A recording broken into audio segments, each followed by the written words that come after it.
హరే కృష్ణ దండోత్ప్రణామాలు శిష్యుల Prabhupad. So second bad habit వచ్చేసి sharing with others.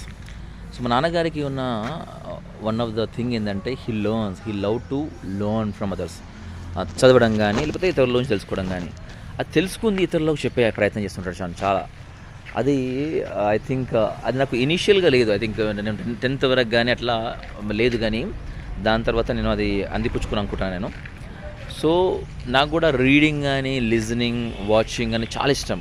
And then అది ఎందుకు ఇష్టం అంటే తెలుసుకొని వేరే వాళ్ళకి చెప్పాలన్న ఉద్దేశం. ఎందుకు బ్యాడ్ హ్యాబిట్ అంటున్నానంటే, యాజ్ అగైన్ ఇంతకుముందు చెప్పినట్లు సమ్ పీపుల్ అది షేర్ చేస్తుంటారే, ఎందుకు వీరికి ఏం పని లేదా అనుకుంటారు అనమాట. So not many people do that, sharing knowledge freely and precisely also. ఏదో ఎట్టికి చెప్పకుండా క్లియర్గా ఇతరులకు అర్థమయ్యేలా చెప్పేది